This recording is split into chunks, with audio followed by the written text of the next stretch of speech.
Buenas tardes a los conectados en línea. ¿Sí escuchan? Vamos a dar 5 minutos mientras va llegando los oyentes presenciales y empezamos 12:05. ¿Sí?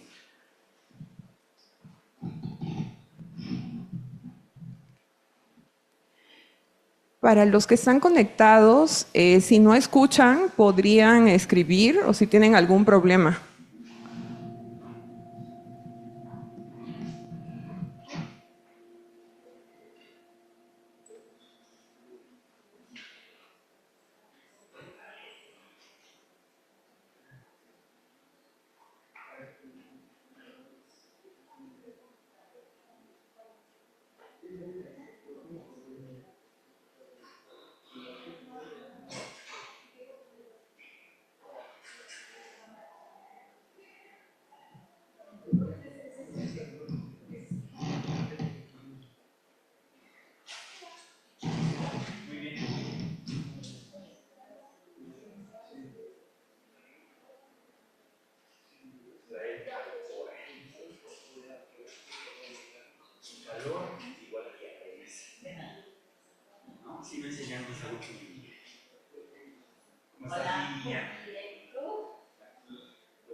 Doctor José Ramos Castañeda.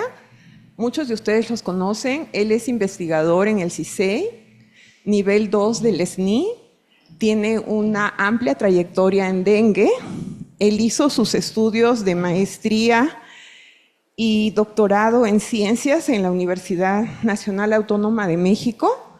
Posteriormente hizo postdoctorado en el Albert Einstein College of Medicine en Nueva York y en la Universidad de Michigan. Es profesor invitado de diversas instituciones internacionales, destacando su participación como profesor invitado en la Universidad de Texas en el Medical Branch. Voy a tutearte. PPA pues tiene una amplia experiencia en dengue, ha formado a muchos alumnos, tanto de posgrado como de licenciatura. Tiene alrededor de 30 alumnos formados y es el líder académico del HIT, Dinámica de la Transmisión de Enfermedades Virales, ¿no? Entonces, la plática de hoy tiene como título Entendiendo la transmisión del dengue para fortalecer la respuesta en salud pública. Les pido un aplauso de bienvenida, por favor.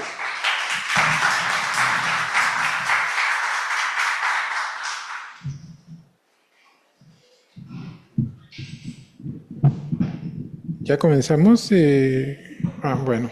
Bueno, muchas gracias, doctora Pando, Vicky.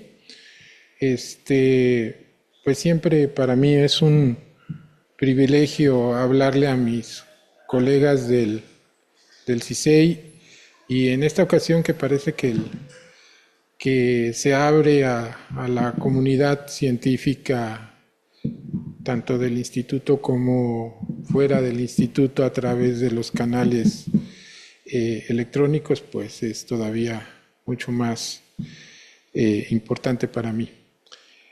Yo les voy a hablar hoy de lo que mi grupo ha realizado, digamos, como en los últimos, no sé, unos 10, 15 años respecto a la transmisión del dengue. Debo advertirles que mucho de lo que voy a presentar aquí no va a estar con el detalle metodológico que pues debería de presentarse para cada uno de los estudios, porque me tomaría mucho tiempo y estoy mucho más interesado en que ustedes puedan pues tener una idea de lo que hemos hecho de manera global, y que si tienen algún tipo de duda metodológica, desde luego la pueden consultar en las referencias que están en cada una de las diapositivas, y en las que no hay todavía publicación, pues les agradezco que me hagan las preguntas al final. Como digo, esto es el resultado de ya casi, supongo, 15 años de trabajo. Y comenzó con una pregunta muy simple para mí, porque, bueno, los que me conozcan saben que yo vengo de la ciencia básica, pero súper básica, ¿no? Entonces, para mí, células y moléculas eran la existencia, pero cuando empecé digamos, a involucrarme en los proyectos de aplicación de salud pública, me hice una pregunta relativamente sencilla, que es, bueno, ¿por qué dengue, a pesar de los esfuerzos de control vectorial, a pesar de que ya tiene una historia, por lo menos desde que resurgió en México, desde por ahí de 1978, ¿por qué seguimos teniendo brotes recurrentes de dengue? ¿Por qué hay poblaciones que son endémicas y por qué hay otras que, teniendo características similares, no lo son? Entonces, esa fue la pregunta simple, no surgió de un razonamiento muy complicado acerca de cómo es el dengue desde un punto de vista de la transmisión. Y con el tiempo comencé a aprender metodologías y técnicas de estudio de la transmisión que pues sí eran alejadas del campo básico, pero que son muy interesantes. Ustedes podrán ver a lo largo de la plática que utilizo tanto muchos modelos epidemiológicos como modelos matemáticos clásicos. De hecho, si me das la primera, por favor. Yo nada más quisiera mencionar que el problema de la transmisión de una enfermedad infecciosa tiene sus características particulares dependiendo de los actores que se involucren en ella. Estamos sobre todo después de la pandemia, estamos muy condicionados a entender la transmisión como una cuestión de infección entre dos actores, que pueden ser humano o humano animal. Pero cuando hablamos de las enfermedades transmitidas por vector, aquí la cosa se complica un poco. En realidad, el vector también juega en la transmisión. En este diagrama que estoy poniendo aquí, el mosquito, en este caso el mosquito, porque también hay garrapatas que también son transmisores de enfermedades infecciosas. En este caso, el mosquito vector, no solamente al alimentarse de un humano infectado, no solamente tiene, digamos, rápidamente se convierta en un mosquito capaz de transmitir, sino que hay barreras tanto del propio organismo, como también hay barreras genéticas que están involucradas en esta transmisión. Entonces, la idea se vuelve mucho más, la idea de describir la mecánica de la transmisión se vuelve más compleja. ¿Me pasa la siguiente, por favor? Lilia, la siguiente. De manera mecanística, se ha establecido un modelo que inició Ross y que duró más o menos 20 años en desarrollarse completamente hasta McDonald, y es el modelo que conocemos, el modelo de transmisión de una enfermedad infecciosa transmitida por vector, conocido por Ross McDonald. En ese caso, está involucrado un mosquito como vector, y lo que pueden ustedes ver en este diagrama que representa el modelo clásico de Ross McDonald es que básicamente la transmisión de la enfermedad infecciosa depende de elementos que están o que forman parte de la biología del mosquito.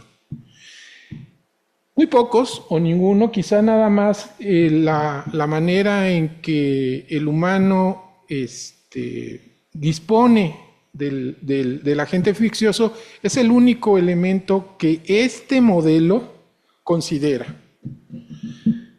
Con el tiempo, esto estamos hablando de inicios del siglo pasado, con el tiempo se ha desarrollado una visión bastante diferente del modelo inicial.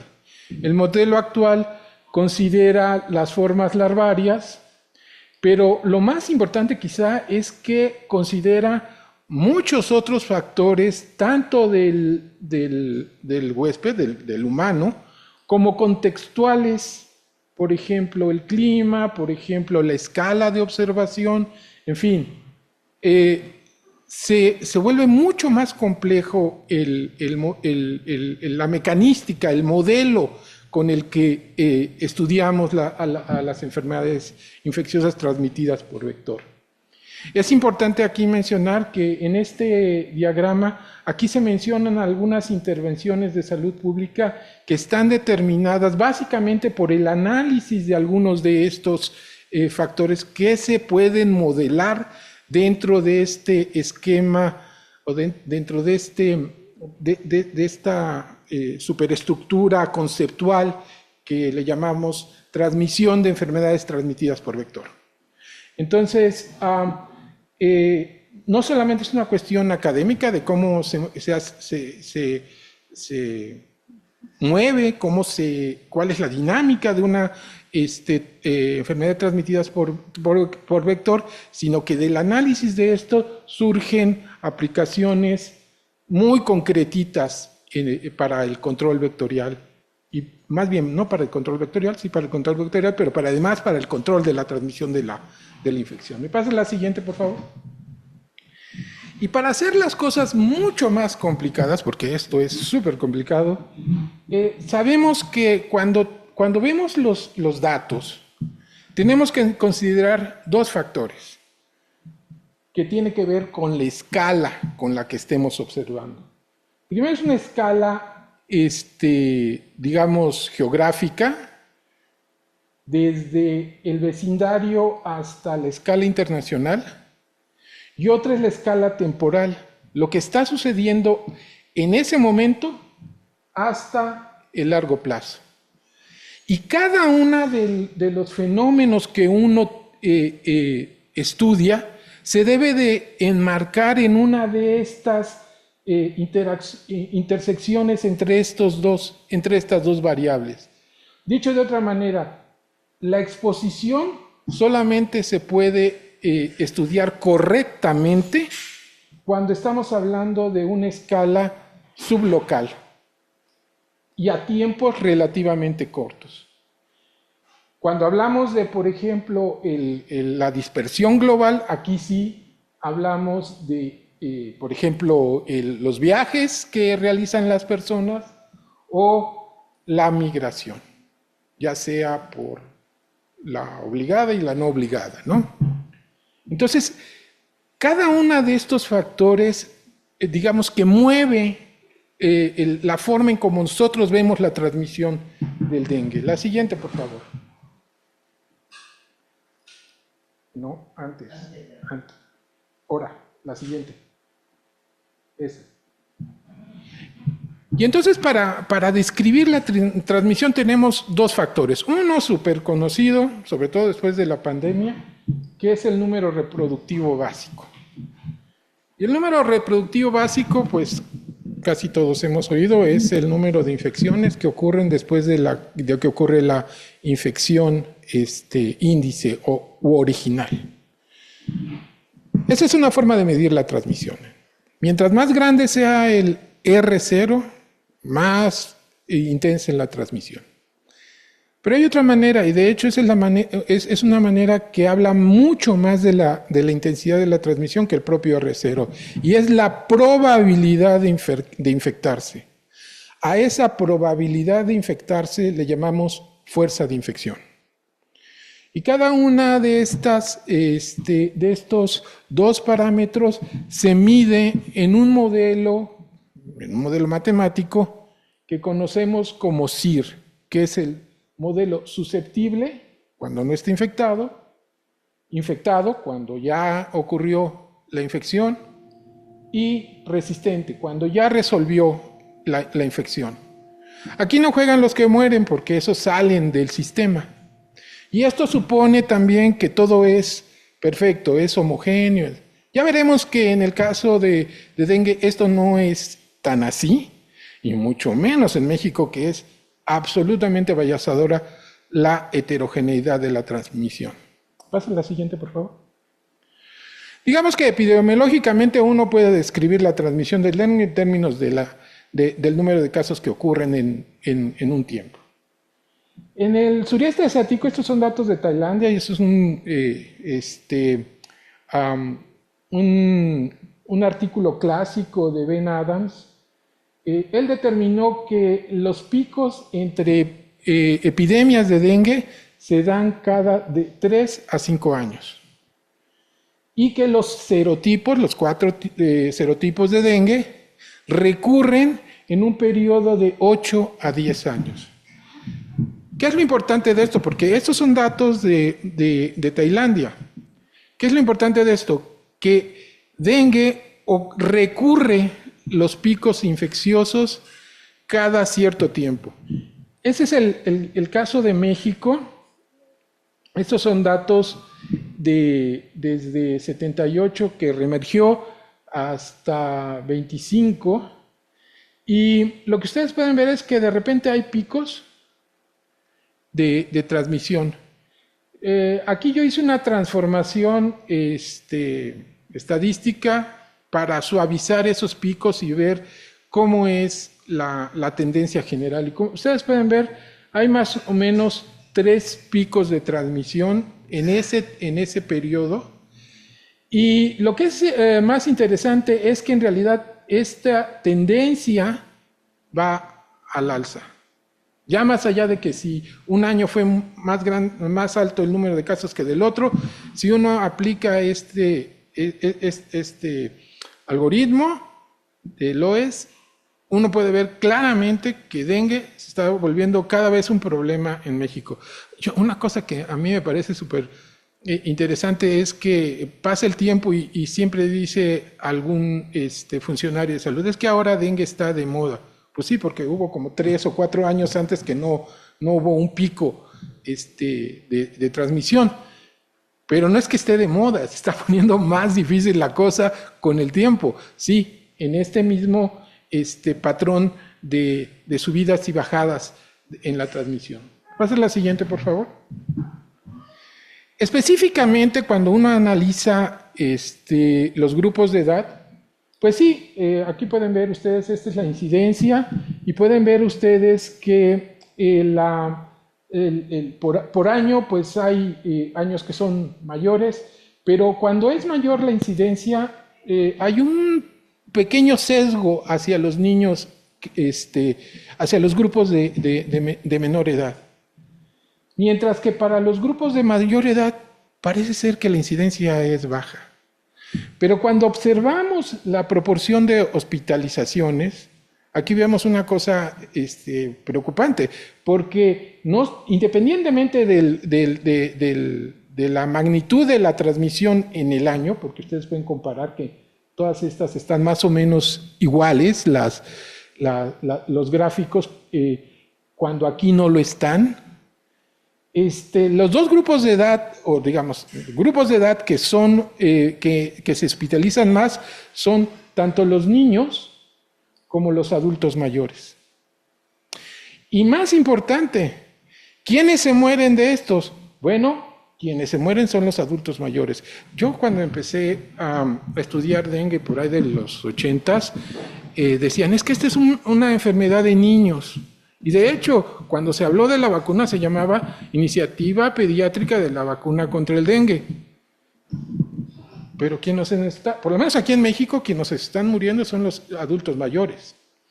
Y una cosa que es importante en esto para explicarlo es que normalmente a los niños los padres están vigilantes y los llevan al médico y son internados, digamos, de manera muy oportuna. Mientras que los adultos mayores normalmente los llevan ya que ya le pasó la fiebre, ya que empezó a sentirse mal de la panza, ya que tuvo vómitos, ya que empezó el cuadro grave. Aunado a esto está la cuestión de las comorbilidades, ¿no? Que también esas juegan para explicar la mortalidad en esos grupos de edad. Entonces tenemos una situación en México que es, pues sí, hay muchos casos en niños, se hospitalizan muchos niños, pero los que se nos mueren son los adultos mayores. La siguiente, por favor. Bueno, entonces, ¿cómo estudiamos a la transmisión? Bueno, podemos estudiarla por estudios mediante la incidencia, así podemos calcular la fuerza de infección, o por estudios de seroprevalencia. ¿Cuál es la diferencia? La diferencia es que si utilizamos los valores de incidencia, tenemos que considerar dos cosas. Tanto el subregistro, cuando utilizamos datos de vigilancia epidemiológica, o las infecciones inaparentes asintomáticas cuando hacemos un estudio de incidencia en algún lugar, con un estudio analítico, digamos, ¿no? Aquí es importante mencionar que el subregistro depende de cuáles sean las fuentes que se utilicen para hacer el estudio. Estos dos fueron realizados en el mismo periodo de tiempo y nosotros calculamos que fue 4.7 a partir de un estudio de corte en el que observábamos cuántas infecciones sucedían en ese periodo de tiempo. Aquí, en este otro, fue 8.4, 8.4 veces el subregistro. Aquí, en este caso, el dato provino del estudio clínico de fase 2 de la vacuna de Sanofi. Y entonces, la edad es diferente. Aquí nosotros fue una edad abierta, desde 5 hasta, creo que fue 90 y tantos años el participante de mayor edad, y aquí fue hasta de 6 años a 35 años, creo, no mal recuerdo. Entonces, aquí estos números varían dependiendo de cómo uno los vea. Y cuando se habla de infecciones inaparentes asintomáticas, bueno, Kirin las calculó por ahí del 86% de todas las infecciones por dengue, y nosotros en 6.9 cuando lo hicimos en la corte de aquí del estado de Morelos. Otra vez, ¿cuál es la diferencia? Kirin utilizó datos de vigilancia y nosotros utilizamos datos de infección determinadas serológicamente. O sea, nosotros vimos verdaderamente infecciones asintomáticas. Entonces hay que tener mucho cuidado cuando uno analiza esto, porque no es lo mismo. La siguiente, por favor.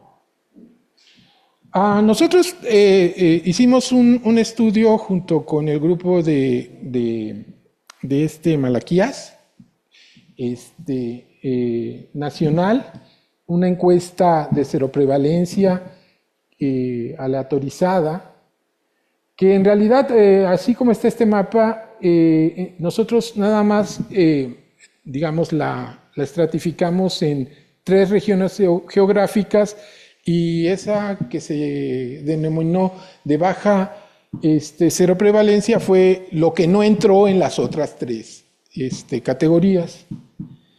Y bueno, como ustedes pueden ver, las diferencias en seroprevalencia pues son brutales, ¿no? Desde 70% hasta 13%, ¿no?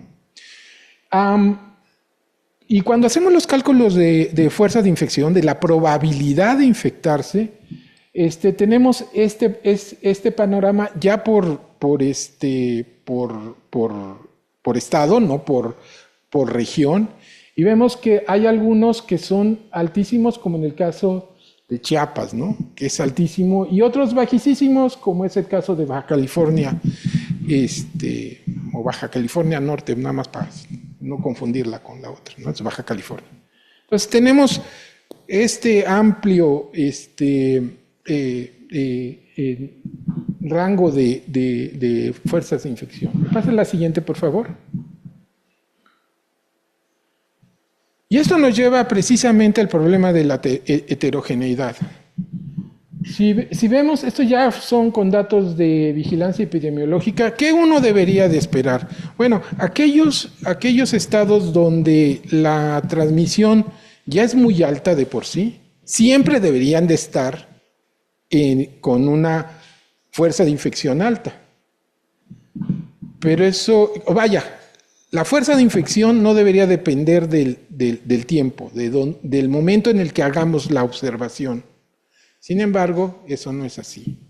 Vemos en este mapa, esta es fuerza de infección, vemos cómo cambian las fuerzas de infección con respecto al tiempo por estado.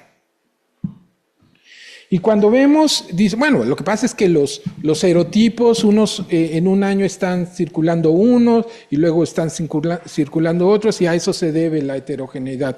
No, hicimos un análisis por serotipo, ajustado por serotipo, y aunque las magnitudes son diferentes, básicamente es la misma tendencia. Y eso llama la atención muchísimo, porque eso nos habla de que cuando uno habla en México de dengue, tiene que ponerle nombre y apellido, o sea, el estado tal, la localidad tal. Porque no es lo mismo la localidad tal que el estado tal. Entonces, es muy importante cuando uno describe la transmisión del dengue en cualquier lugar, pero bueno, en México en este caso, que uno sea muy preciso en lo que está observando y dónde lo está observando. ¿Me pasas la siguiente, por favor? Y eso nos lleva a hacernos una pregunta y regresar a mi inicial pregunta. Bueno, ¿qué hace a una población endémica endémica? ¿Y qué hace a una no endémica no endémica?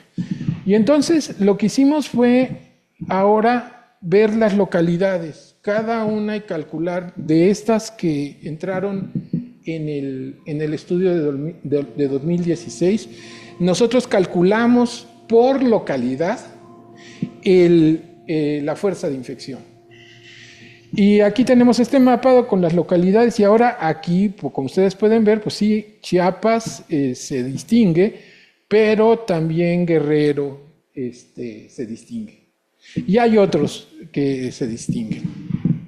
Entonces, lo que hicimos fue primero hacer una separación en localidades hiperendémicas con fuerzas de infección, digamos, por ahí del 20% de probabilidad de infección, endémicas hasta, digamos, 5% de probabilidad de infección, y no endémicas menor a 1% de probabilidad de infección. Las agrupamos y entonces tenemos estas probabilidades de infección en cada una de estas localidades. Entonces, con esta información, ahora nos fuimos, me pasa la siguiente, a analizar qué características tienen las localidades que son no endémicas, endémicas e hiperendémicas. Y entonces, por ejemplo, en cuanto a la altitud, poblaciones no endémicas e hiperendémicas se encuentran en menos de 200 metros al nivel del mar. Mayores a 1300, las que no son endémicas, con dos excepciones, con dos excepciones muy importantes, Monterrey y Guadalajara, aunque también ya ahora León y Querétaro. Esas están en 1800 más, y entonces esas tienen fuerzas de infección muy altas. La temperatura, pues bueno, tienen que ser lugares donde haya, donde el clima sea caliente, sea tropical. Y entonces, aquí la cuestión otra vez es eso. Ya hay transmisión en lugares donde hay 18 grados, por ejemplo, de temperatura media. Y así. Todas estas variables que resultaron significativas las utilizamos para ordenar digamos, la separación inicial que hicimos. Y entonces esto nos dio una área bajo la curva, después de hacer la curva ROC, de mayor al 80%. Entonces estamos hablando de una predicción alta de estos valores. En esas circunstancias, y aquí viene la aplicación a la política pública, lo que calculamos fue que hay más o menos como 300 localidades con una población mayor a 10,000 habitantes. ¿Por qué 10,000 habitantes? Porque es, digamos, la interfase urbana rural, que se encuentran a menos de 1,600 metros. Aquí incluimos 1,600 metros para incluir a Guadalajara y a Monterrey, con una temperatura media anual mayor a 22 y una lluvia mayor a 630. ¿Y por qué hicimos esto? Porque si hay vacunación, la vacunación está indicada en poblaciones endémicas. Y entonces, para un programa público de vacunación, estamos hablando de que en rango de edad de 60 a 60 años, hay por lo menos entre 28 y 34 millones de personas que deberían de ser vacunadas. Si se logra una cobertura del 80%, la población está protegida. Entonces estamos hablando de que este es el universo de vacunas que pudiera ocupar un programa público de vacunación. Hay otros elementos que salen del análisis y que son muy interesantes, sobre todo, por ejemplo, la edad de infección a la primera edad, la edad a la primera infección. O sea, cuando se infecta por primera vez la persona, esa edad, en el caso de los hiperendémicas, es a los 6 años. 7 años, 6, 7 años. O sea, por ejemplo, Tapachula, por ejemplo, Mérida, las mismas comunidades que hemos analizado aquí en Morelos, Azochapan y Tepalcingo, la primera infección, más o menos a esa edad la ocurre. En el caso de las endémicas, pues de 21 a 22 años. Por ahí ocurre la primera infección. No calculamos bueno, porque sí la calculamos, pero da una tontería, da como 109 años en las no endémicas, es que esa no vale, ¿no?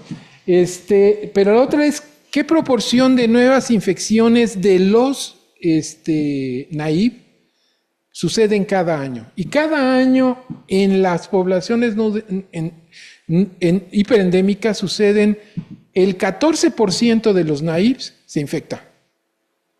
Y en el caso de las endémicas, el 4.5% de todos los naives se infectan.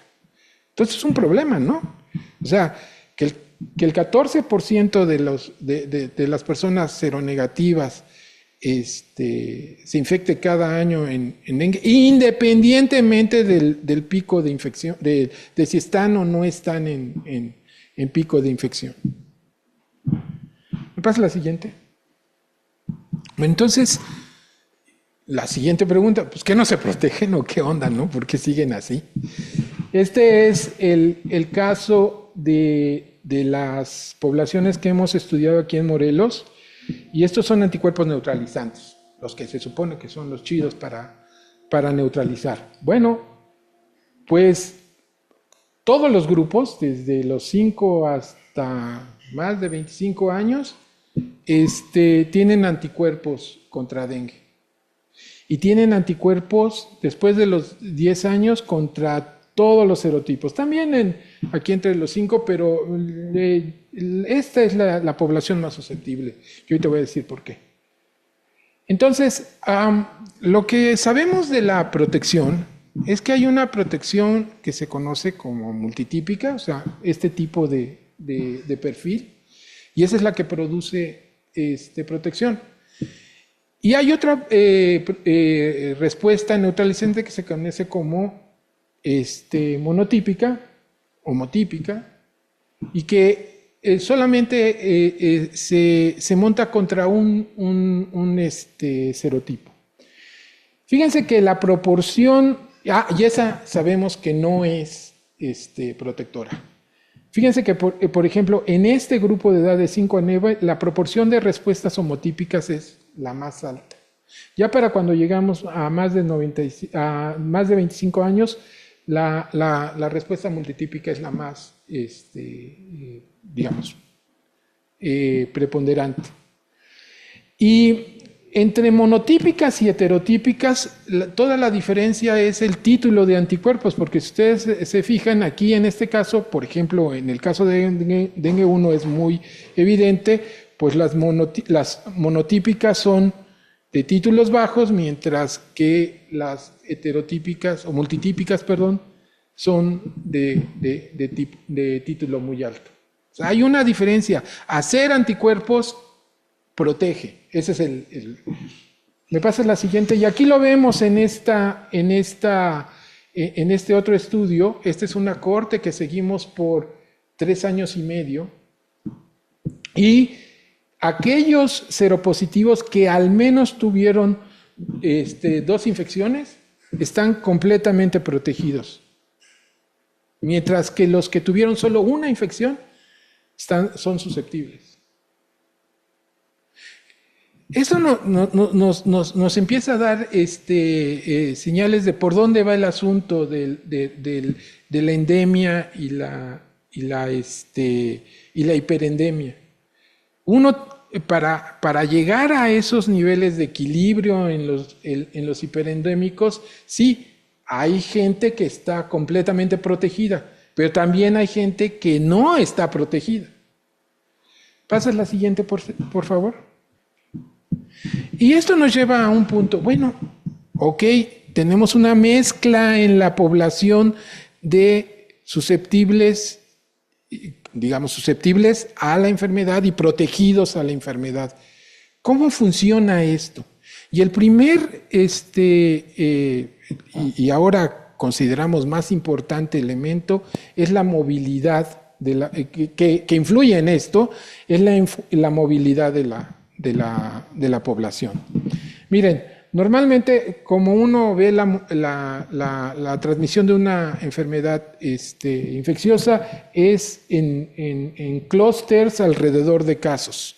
Entonces este clúster, pues es transmisión, aquí hay transmisión, en fin. Cuando hablamos Ben Adams desarrolló este concepto de, bueno, y si no es así, y si es más bien que sujetos que están en este grupo se están moviendo a otros lugares donde crean otros núcleos de transmisión, y en lugar de ser estos que aquí podemos ver como no sé, unas 6 o 7 clústeres, aquí vemos solo 3 clústeres de transmisión. Pasa la siguiente. Y entonces, ¿qué hicimos? Bueno, nosotros teníamos una corte que habíamos determinado quiénes eran los infectados y les colgamos un GPS por 15 días. Ese GPS transmitía su posición cada 5 minutos. Y entonces lo que ustedes pueden ver es que lo que tuvimos al final es una inmensa base de datos de posición de estas personas. Y entonces hicimos un caso sin controles entre infectados y no infectados, considerando además un siguiente grupo. Yo ahorita voy a hablar de ello. Esta foto me gusta presentarla porque en realidad no tiene que ver con que fuimos buenos en llevar a cabo el proyecto, sino más bien en que las personas de la comunidad se comprometieron. Vean, por ejemplo, este participante jugando fútbol. Allí llevaba su GPS. O los señores que iban a campo a trabajar a su parcela. Allí llevaban su GPS. Aquí pueden ver las parcelas. Fue muy, muy emocionante este estudio porque podíamos saber dónde estaban y la gente, los que quisieron participar, obviamente no tenían problema porque que los anduviéramos viendo dónde andaban. Lo interesante del asunto es que los casos fueron comparados contra controles de la casa, o sea, personas que no estuvieron infectadas pero que convivían con el caso, y lo que llamamos controles poblacionales, que fueron escogidos aleatoriamente de toda la población, que eran seronegativos, pero que controles de la casa representaban al movimiento, digamos, interior de la familia. Y estos poblacionales, a cómo esa población se mueve. Entonces teníamos, digamos, esos dos controles para saber los casos dónde andaban y dónde se juntaban. Lo importante, pues, es que si ustedes ven esta gráfica, que aquí es distancia y aquí es el porcentaje de personas en cada grupo, básicamente nos dice es que no hay diferencia entre ellos. Se mueven igual. ¿Me pasa la siguiente? Pero el encuentro entre dos o más personas infectadas no sucede igual. Sucede en lugares muy determinados que aquí están mostrados en el mapa de la población y que en general se puede decir casas habitación o lugares de trabajo en los azulitos. Pero hay lugares que no están, ni son casas habitación, ni son lugares de trabajo. Estos, por ejemplo, es el parque. Por acá está el campo de fútbol, pero hay por lo menos 3 lugares que no tienen nada que ver con eso, que no sabemos exactamente qué son, porque, digamos, de eso se trataba la cuestión ética, no andar metiéndonos a saber dónde andaban, ¿no? Pero no son ni casas ni lugares de trabajo. Y esto es muy importante porque lo que nos dice es que, bueno, podemos hacer un gran esfuerzo por intervenir en las casas o en los lugares de trabajo y aún así de todos modos vamos a tener transmisión en otros lugares. Pasa la siguiente, por favor.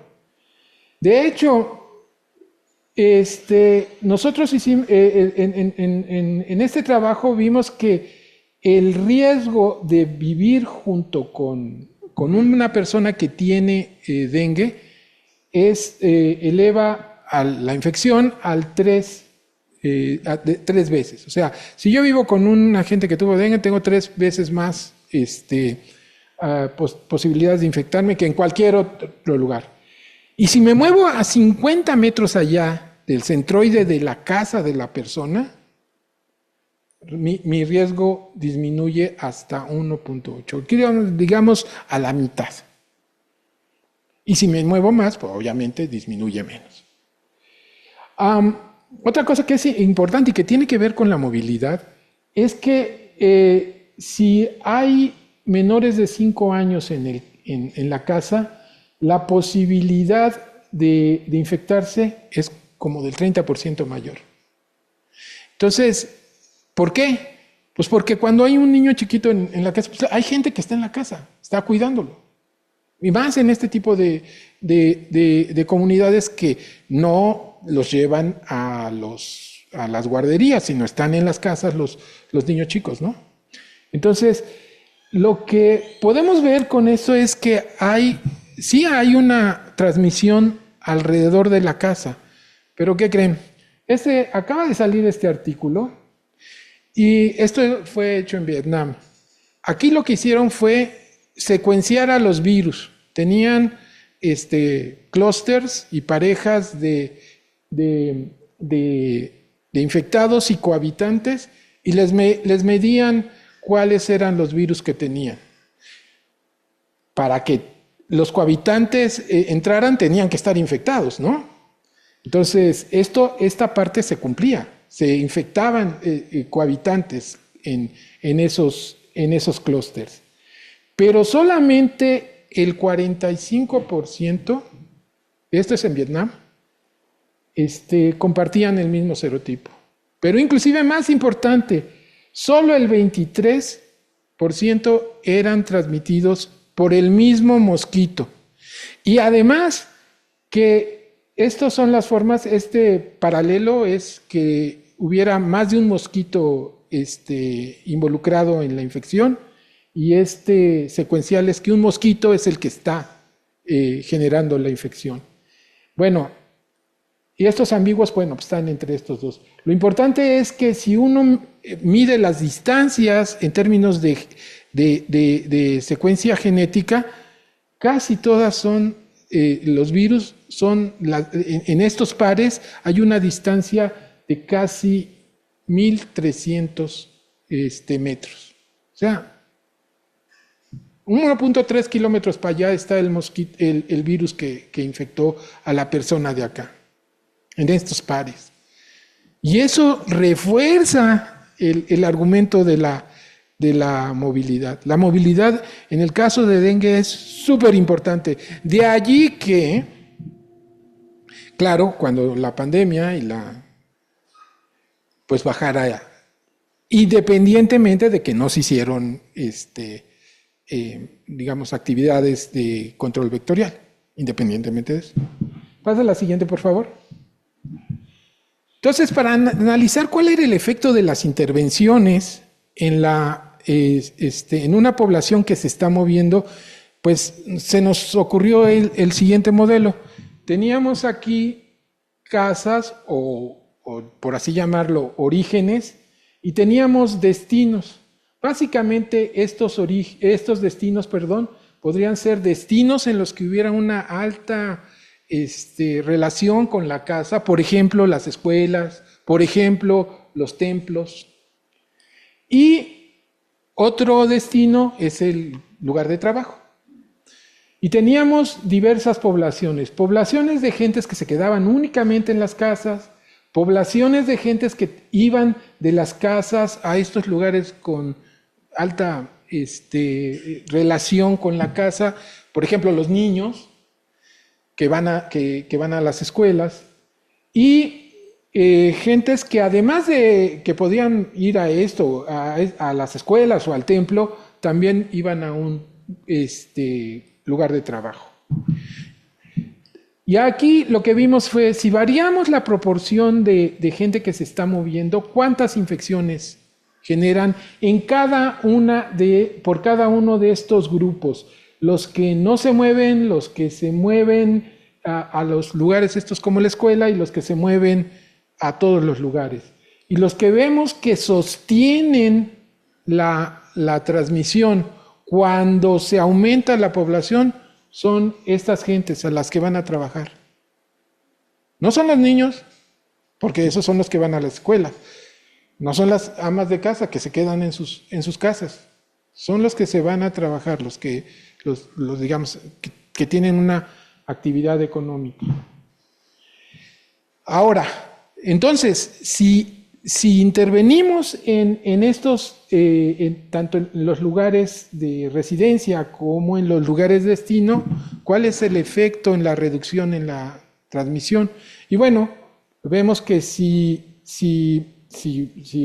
atacamos a estos lugares como las escuelas, pues casi no hay diferencia cuando se mueve la población, la proporción de población, la proporción de población móvil. Si incluimos en los lugares de trabajo, aquí sí hay un efecto en la disminución de las infecciones. Pero lo más importante es que si hacemos una bomba anti-vector y fumigamos por todos lados, en realidad no logramos absolutamente nada en términos de reducción y esto tiene muchos antecedentes en términos de modelaje matemático. Yo creo que es una de las cosas que más se ha utilizado. Básicamente es que hay que seleccionar los lugares donde uno va a fumigar, porque no es la fumigación masiva la mejor estrategia de intervención. Pasa a la siguiente, por favor. Y bueno, uno dice, bueno, pues eso se está complicando y se está complicando más por la cuestión del cambio climático. Y en este artículo de Sousa y Weaver, pues muestran más o menos cómo está ahorita la actual distribución de dengue en este color rojito y cuál puede ser la distribución, y pues ya esto casi alcanza hasta el polo sur, ¿no? O sea, ya no estamos hablando de una distribución prácticamente mundial, ¿no? Pero además, cómo se está moviendo el dengue y la distribución del mosquito en la altitud de las localidades. Y como pueden ver, bueno, otra vez el color rojito pues es el actual, y el azul lo que podemos esperar. Lo que podemos esperar en términos de que pueda llegar inclusive a más de 2.000 metros sobre el nivel del mar. Y eso está muy relacionado con el switch del vector, porque Aedes albopictus, que no es un vector principal aún, pero sí es un vector que está relacionado con climas más templados a fríos, por ejemplo, París o Tokio. Los recientes brotes autóctonos de dengue en París y en Tokio pues, están relacionados con Aedes albopictus principalmente, ¿no? Entonces tal vez aegypti no alcance hasta allá, pero Aedes albopictus sí alcanza hasta allá. Pasa la siguiente, por favor. Y miren ustedes, este es Aedes albopictus. Aquí lo que vieron es cuál es la temperatura media en la que hay más producción de hembras. Como pueden ver, bueno, ahí hay un amplio rango de temperaturas, casi todas ellas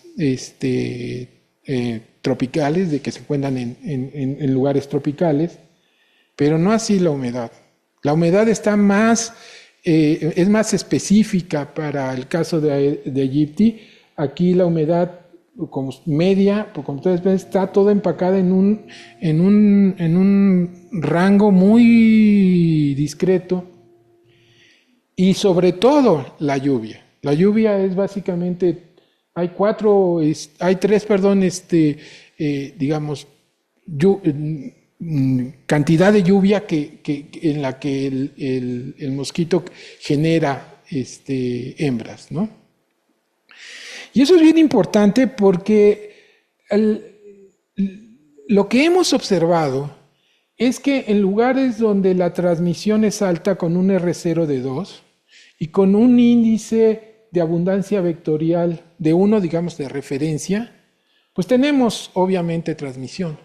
Pero cuando el R0 es menor a 1, cuando se supone que no hay transmisión, y la tasa de abundancia de vectores muy baja, aún así podemos tener transmisión, que es el caso precisamente de Italia, de Roma. Estos datos fueron realizados con datos de Roma. Entonces, digamos, tenemos aquí otro nivel de complejidad porque lo que sabíamos de la transmisión, que solamente hay transmisión por arriba de 1 de R0, pues no es tan cierto. Aquí hay un punto 98 que nos dice que debería estar parado todo, ¿no? Y que debe de haber muchos mosquitos. No debe de haber muchos mosquitos. También en algunos lugares donde no es endémico, con pocos mosquitos pueden iniciarse la transmisión. Y eso me lleva a la siguiente diapositiva. Este es el caso de Aguascalientes. Aguascalientes en 23 tuvo un brote durísimo de dengue. Aquí está, en las barras está cómo se dieron los casos. Hay que tener de contexto que antes de 23 los casos en Aguascalientes eran esporádicos y en ese momento que sucedió el brote, nosotros estábamos haciendo una encuesta serológica allí en Aguascalientes y la seroprevalencia en ese momento fue menor a 1%. Entonces no tenían historia de transmisión. Por supuesto todos eran susceptibles, ¿no? Pero no tenían historia de transmisión. Esta línea es el R0 durante el periodo epidémico. Llegó a ser tan alto como por ahí de 8%, de 8, perdón, no es porcentaje, es 8, el R0. Y bien, el primer caso fue un caso, desde luego, importado. Esto se dio por allí de julio. Y como un mes después se generó el primer caso autóctono. Nosotros hicimos un análisis de clústeres para ver dónde se estaban infectando las personas en este brote, y lo que vimos es que este clúster grandote, es el que se mantuvo durante todo el tiempo en el brote y fue el que mayor número de casos tuvo. Bueno, ahora vimos dónde estaban los mosquitos. Era muy mala la vigilancia entomológica en Aguascalientes capital, y pues lo que hicimos fue promediar el número de huevos de vigilancia. Y bueno, con esa salvedad, porque sabemos que no es la mejor forma de hacerlo, pero como ustedes pueden ver, coincidió básicamente allí donde había el mayor número, históricamente mayor número de huevos de mosquito, allí fue donde se concentró este clúster grande.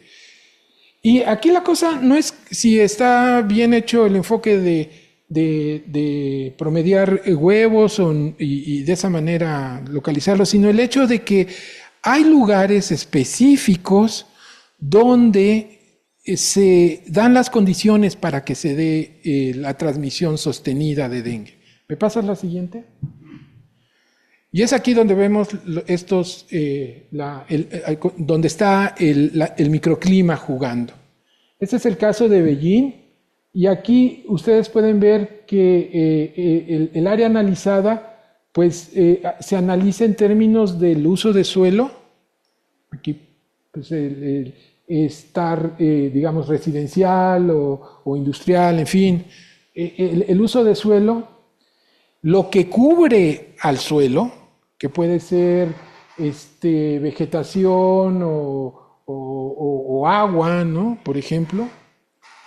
El tamaño de los edificios, porque allí hay cambios en las corrientes de viento y que puedan dispersar o no el calor, y el resultante y las resultantes islas de calor. Y entonces, pues, ¿qué tienen que ver estas islas de calor y humedad con la transmisión del dengue? ¿Me pasa la siguiente? Y entonces hicimos un estudio en esta población de Azochiapan, en el que primero definimos los sitios que se llamaban hotspots de incidencia, que aquí los pueden ver en color rosita pálido y rojo. Ahí están los hotspots de incidencia. Y luego les pusimos una capa de humedad, de humedad y de temperatura. Y entonces lo que vimos es que Cuando hay estas condiciones de temperatura, allí están los casos, se asocian con los hotspots de incidencia. Y cuando hay humedad, también están asociados con la incidencia. Entonces, allí hay una cuestión importante porque este análisis se puede hacer en cualquier lugar porque estas imágenes fueron tomadas de satélite y nada más puestas en un mapa de un sistema informático de geografía, y con eso se puede tener mapas de riesgo y sobre todo para racionalizar los lugares donde se deben de hacer las intervenciones. Pasa la siguiente, por favor. Finalmente, este es el caso de la Ciudad de México. Yo oí en la mañanera en uno de estos días que estaban preocupadísimos por dengue en la Ciudad de México ahora por el Mundial. Fui a un congreso y lo mismo, el director de Senapres decía, no, es que hay que hacer algo con dengue en Ciudad de México. Bueno, estas son las condiciones que podemos, que sabemos que existen en Ciudad de México.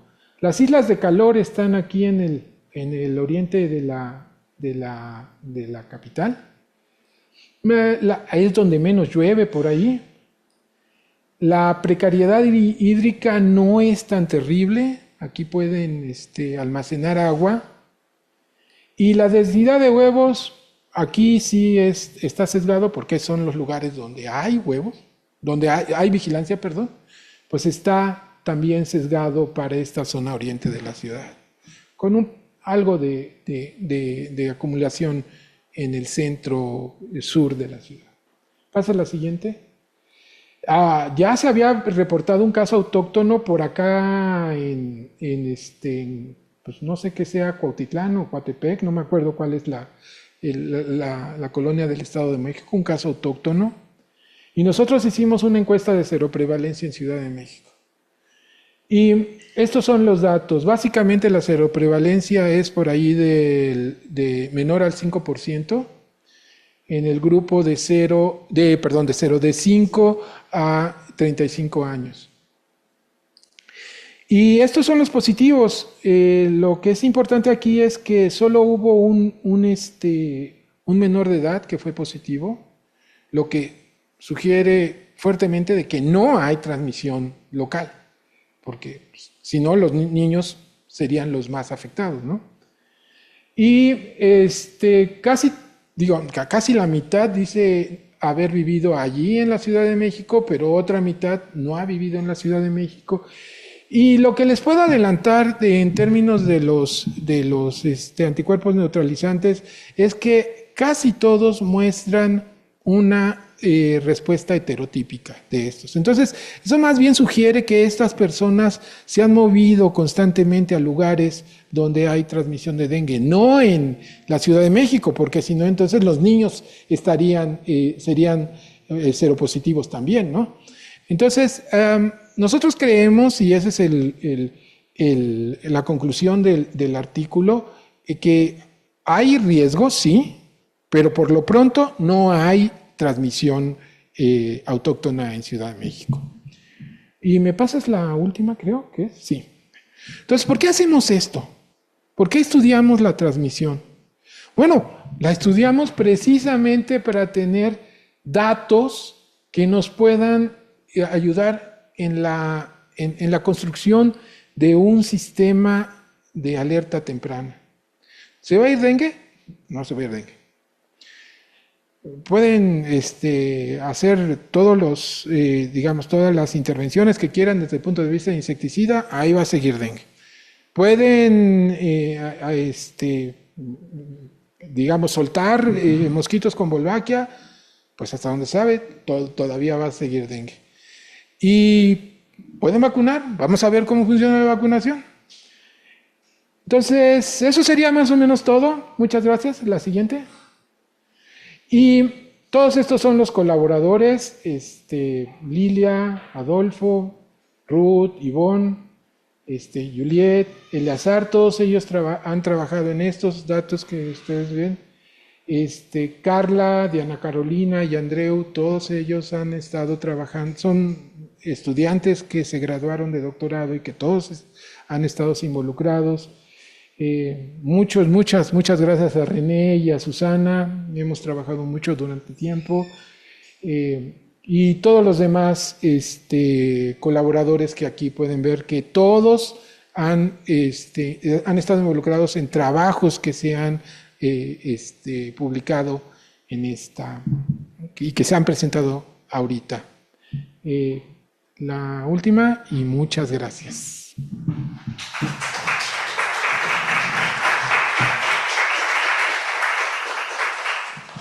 Pues agradezco mucho toda esta historia de la transmisión que nos ha dado y quisiera invitar a las preguntas.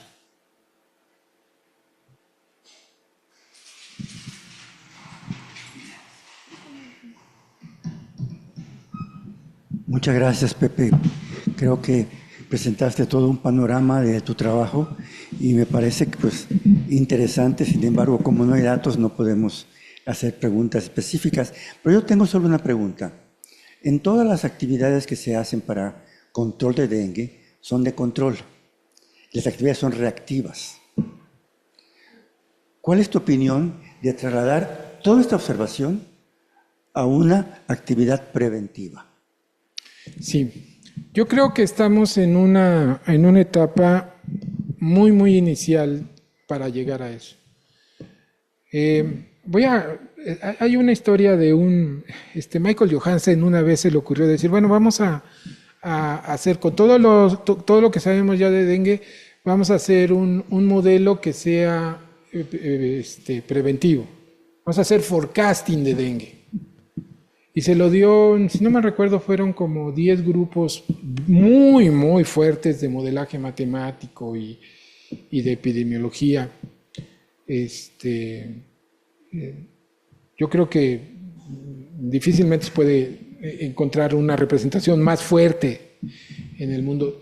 Y el artículo salió en PNAS, pero básicamente la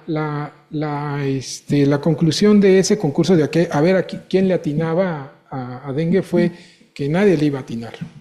O sea, que pueden tener, digamos, como que acercamientos a tendencias muy generales, pero que la incertidumbre es altísima. Y la conclusión en sí es que nos faltan datos.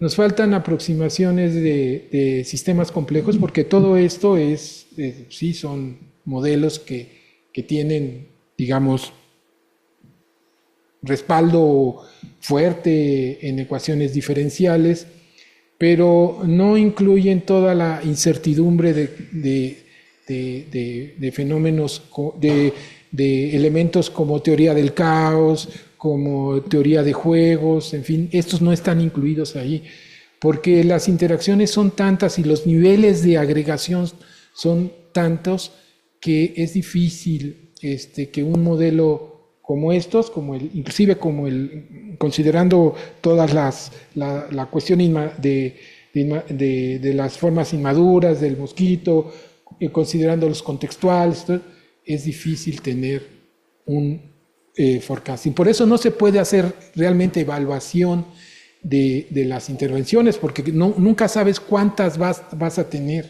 cuántos casos vas a tener, porque solo así podrías decir cuánto preveniste. Entonces es bien complicado. Salió hace poco un artículo de New England Journal. Hicieron el estudio ¿cómo se llama? En Mérida. Y lo que veían ahí era cuál era la eficiencia de la reducción en la incidencia del programa de control.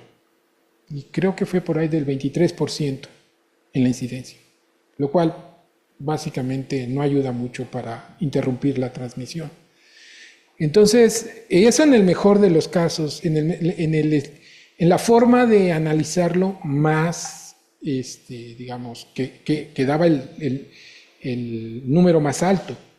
pero no es, los autores consideran que no es muy buena de todos modos. El punto es, para responder a tu pregunta, nos faltan datos, nos falta contexto y nos falta poder en los análisis. Pero ahí se están dándose. Todos estos estudios a donde van es precisamente a eso, a generar la infraestructura de las interacciones, de todo aquello que ahora sí sirva para poder... La última diapositiva es, digamos, responde a tu pregunta. Necesitamos todo eso para tener un sistema de vigilancia de alerta temprana. Difícil. Seguir generando datos. Hola, gracias Pepe por tu presentación. Creo que muy interesante y un modelo sumamente complejo.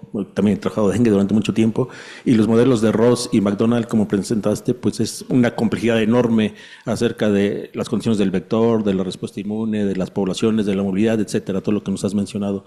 Me quedé pensando acerca de los estados en la República Mexicana no endémicos, endémicos e hiperendémicos. ¿En qué momento consideras tú que en esta clasificación un estado endémico se puede volver hiperendémico, tomando en consideración todas estas condiciones variables que hay, como temperatura, moscos, casos, serotipos, etcétera? En el artículo nosotros no decimos cómo se convierten, porque inclusive cuando hicimos el estudio mediante datos de vigilancia, no vimos tendencias claras de cómo, por ejemplo, un estado o una localidad que era no endémica pasó a ser endémica. O sea, eso no lo pudimos ver.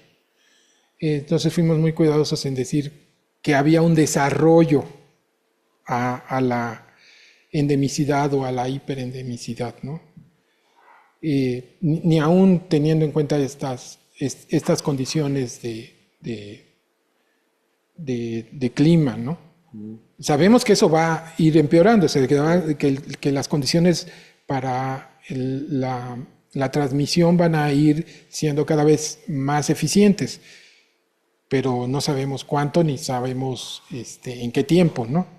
Es más bien el hecho de que se está calentando el planeta, ¿no? Entonces, bueno, fuimos muy cuidadosos con esto. Lo que sí te puedo decir es que en términos de seroprevalencia, hay localidades que están ya en un proceso que no sé cuánto tiempo tardará, pero que va hacia la hiperendemicidad. Y te voy a dar dos ejemplos. El ejemplo de León, que anda por ahí de 20% de seroprevalencia, y el ejemplo de Querétaro, que anda por el 17% de seroprevalencia. Esos estados eran no endémicos, punto. Nulos. No endémicos. Sí. Y ahora ya se puede considerar que son endémicos. Si uno hace la medición de la fuerza de infección, seguramente anda más del 10%. Gracias. Perdón, esos son buenos ejemplos de cómo puede ser preventivo. Sí. Tienes un grupo y viste que está focalizado, que sabes en dónde están, sabes dónde están los mosquitos, sabes cómo puedes ir, y tienes una tendencia. De modo que si puedes abatir la tendencia, puedes ver si puedes o no hacer las cosas. Desde luego, Mario, estoy totalmente de acuerdo y me da mucho gusto que me hagas muchas preguntas. Síguele. Bueno, perdón, nada más para redondear lo que pasa es que temporalmente resulta que no es tan así. O sea, la seroprevalencia nos dice que es así, pero cuando ves los casos, por ejemplo, Querétaro tuvo una transmisión en 2024 altísima, pero venía de 3 años de no tener dengue. Y hasta donde yo sé, el 25 y lo que va del 26, bueno, no, el 25 nada más, no hay casos. Y bueno, tú has estado cerca de las esferas del poder. Eso lo único que significa es que no va a haber recursos para el programa de control. O que no hay vigilancia también, ¿no? Entonces, eso es lo que estoy diciendo. Sí puede haber, sí estoy de acuerdo, sí creo que pueda llegar a haber una situación en la que podamos decir, estas son las condiciones en las que uno puede, digamos, basarnos para estratificar, tener respuestas tempranas. Sí las hay. Muchas de estas cosas no solo las hemos visto nosotros aquí en Morelos, se han visto en muchos lugares. ¿Por qué no hay? Pues porque no hay voluntad política, porque no hay un buen sistema de vigilancia, en fin. Muchas felicidades, Pepe, muy interesante tu seminario. Me gustó mucho, la verdad, de lo que he visto de dengue, que no hayas enfatizado tanto en el mosquito, sino que nos hayas dado una perspectiva mucho más amplia. Y además creo que también hay que ser muy realistas, ¿no? Estas preguntas que uno se hace, si es posible eliminarlo, pues claramente no. Entonces, por el lado de la biología o por el lado de, no sé, de cosas que tú sabes, ¿cómo podemos nosotros enriquecer más bien la respuesta inmune, viendo que hay poblaciones que pueden estar expuestas y no desarrollan tanto, ¿no? Sí, muchas gracias. Gracias. Felicidades. Gracias, Manuel. Mira, yo soy fan de la vacuna, ¿no? Entonces, yo sí creo que la vacuna puede funcionar. Aún así, lo que sabemos aún aplicando programas intensivos con rutina y con 10 cortes de catch-up y esas cosas que son imposibles de hacer en este mundo, a lo mejor para los gringos sí, pero se les ocurre andar tirando bombazos en Irán, pero en fin, o sea, lo que quiero decir es de que aún en las condiciones más óptimas, de todos modos existirá recurrencia de dengue, por lo menos en un periodo de hasta 20 años. Irá bajando la tendencia, pero por lo menos habrá. Todos los modelos nos dicen eso. O sea, vacunar tampoco va a hacer que desaparezca dengue. Va a mejorar la situación y va a mejorar en una cuestión que es muy importante. Los muertitos ya no va a haber. Ese es el punto. A lo mejor pasa lo mismo que influenza.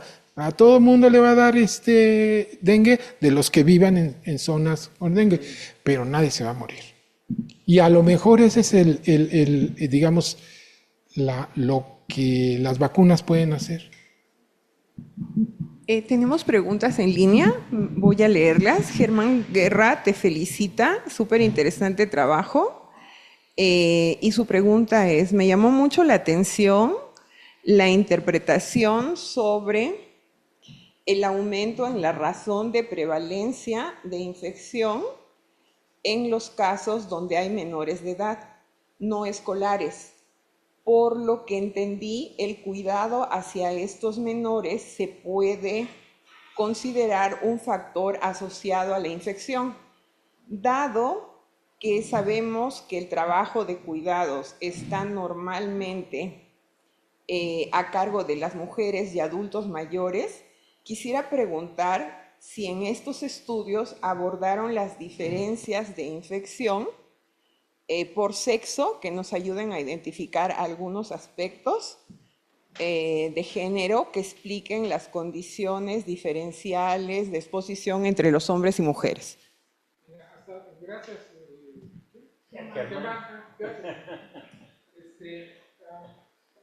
Hasta donde yo recuerdo, porque hicimos muchas análisis, pero hasta donde yo recuerdo no hicimos adultos. Sí hicimos sexo, sí hicimos una asociación con sexo, pero no hay por lo menos en estos estudios de corte que nosotros realizamos aquí en Morelos, no hubo algunas diferencias entre hombres y mujeres. Sí se ha hablado mucho de que las mujeres son las que se infectan más. Normalmente esto sucede porque son las que están más, digamos, dispuestas a participar en estudios serológicos, o porque son las que más van a consultar, y entonces ahí hay... Sigue prendido porque dice que no escucha. Perdón. Bueno, otra vez. Germán, gracias. Resumiendo, el problema con el análisis en términos de género, de sexo, perdón, es que los estudios siempre están un poco sesgados porque o las mujeres son las que participan más cuando uno va a las poblaciones y toca la puerta, o las mujeres son las que van más a atenderse a las clínicas. Entonces, normalmente cuando se hacen los ajustes, ahí desaparecen estas diferencias. En un workshop que de hecho estuvo Emanuel, que participamos Emanuel y yo, hicieron exactamente esa misma pregunta y yo contesté exactamente lo mismo. Y se molestó mucho la persona que dice, no, pero sí, ¿cómo es posible? Que no sé qué. Bueno, pues eso es lo que dicen los estudios. Tenemos otra pregunta de Dinora. Dice, muy interesante su estudio, gracias.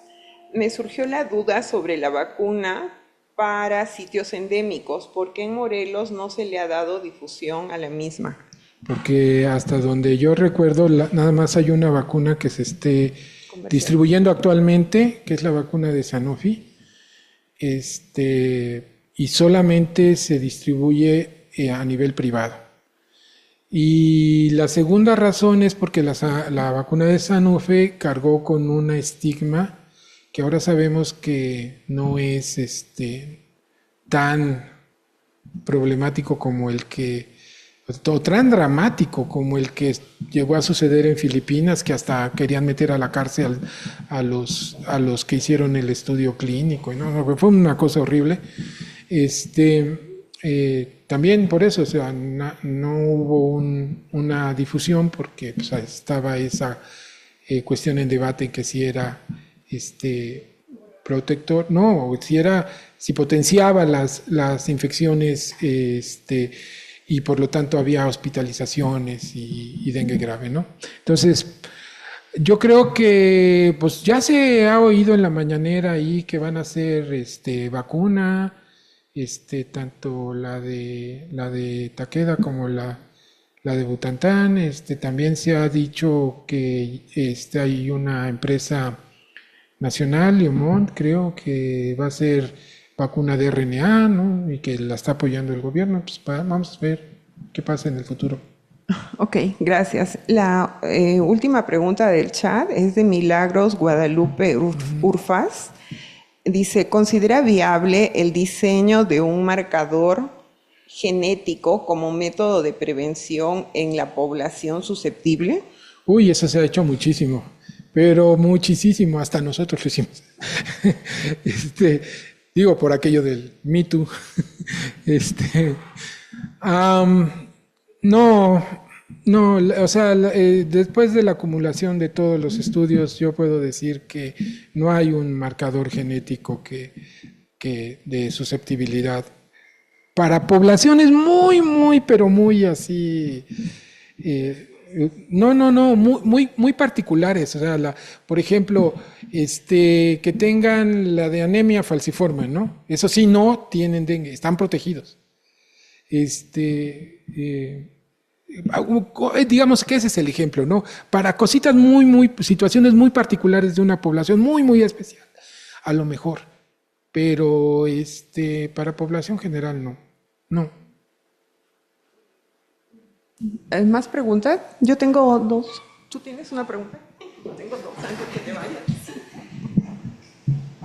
Pepe, felicitaciones por tu trabajo, muy interesante. Gracias. En relación a la protección, comentaste que el tener más de una infección confiere cierto grado de. ¿Podrías ahondar un poquito, por favor? Sí, mira, gracias. Lo que sucede con la respuesta a dengue, no lo incluí porque no me daba tiempo, pero es básicamente dos cosas. Hay una respuesta que podríamos llamar no efectiva. Y esa se genera a kilos. O sea, proporcionalmente en magnitud es la que más pero esa no es efectiva. Y esa la tienes por muchos años, para toda la vida. La protectora, allí según, por ejemplo, hay serotipos que son muy buenos para mantener una inmunidad protectora por muy largo tiempo. Por ejemplo, dengue 2 es muy bueno para eso. Pero hay otros que no lo son, por ejemplo, dengue 3. Y la otra cosa es que, digamos, la repetición en la exposición te puede generar una inmunidad protectora. O sea, dicho de otra manera, los anticuerpos van cayendo, los protectores van cayendo, pero tú te expones a una siguiente infección que muy seguramente, si es por ejemplo en los 4 primeros años, eso lo vio Eva Harris, muy probablemente sea una infección asintomática. Entonces, te reestimulas antigénicamente, aumentas el nivel de anticuerpos protectores, pero no tienes nada. Y si eso lo ves en el tiempo, en las comunidades donde siempre está circulando dengue, pues por eso, esa es la razón por la que no te infectas si tienes más de una infección. Yo tengo una pregunta sobre la movilidad de las personas en cómo colaboran en la transmisión, ¿no?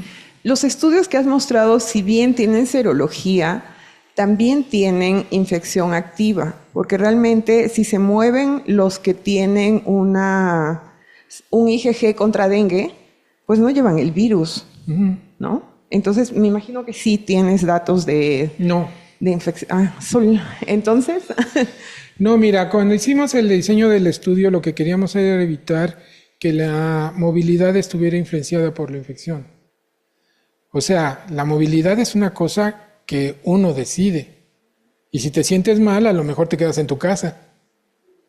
Entonces, en el periodo de tiempo, que los 15 días, pues iba a haber una distorsión si agarrábamos febriles, por ejemplo, ¿no?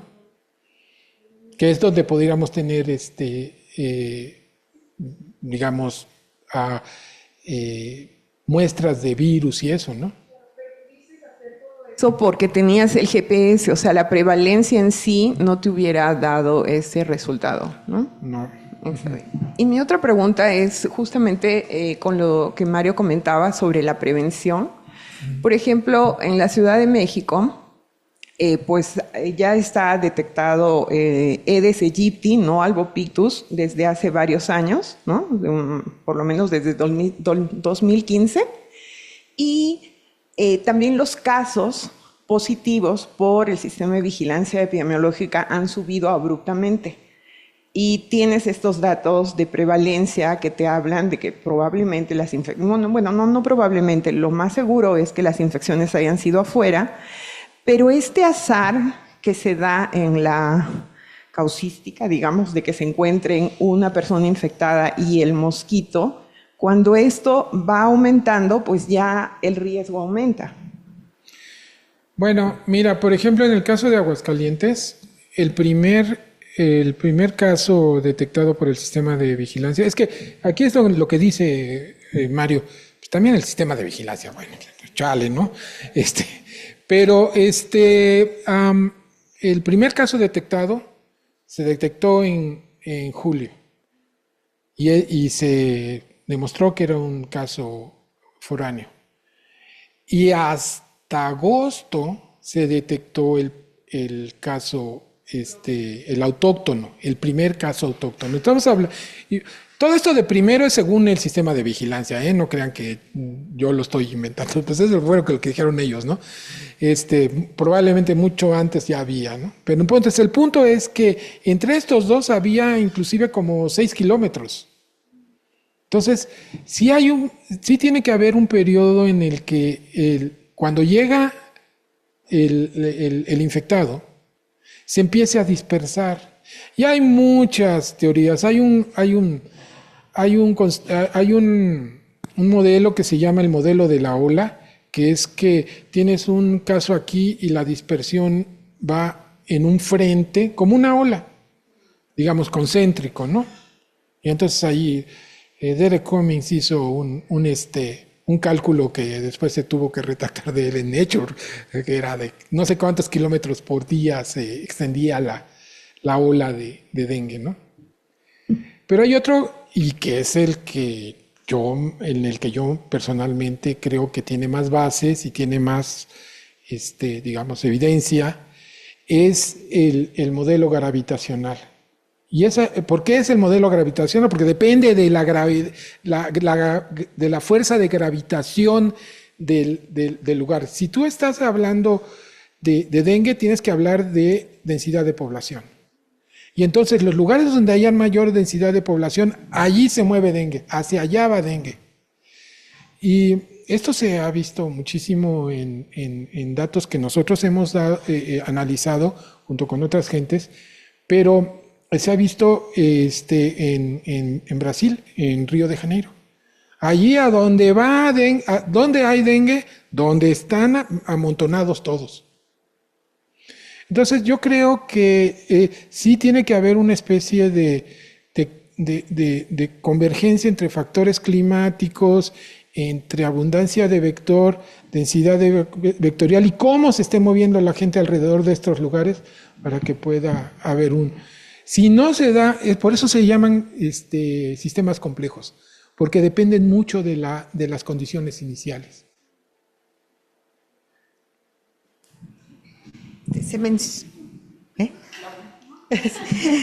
Se menciona que si te infectas de un tipo viral y después de otro, el riesgo de hemorragia es mayor. ¿Qué hay respecto a eso? Espérame, tanto.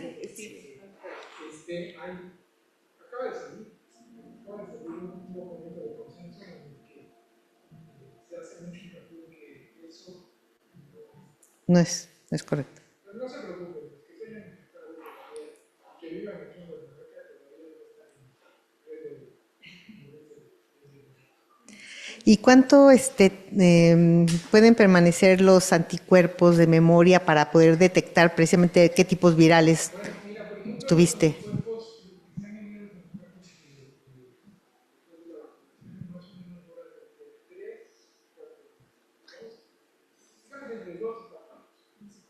No, pero por infección natural. Por infección natural, o sea, es que el punto no es, siempre habrá, pero el punto es qué tipo. Bajan. ¿Y a qué tiempo bajan? Que ya no sean detectables. No, detectables siempre son. Sí. Miren, hay una cosa que se llama correlato de protección.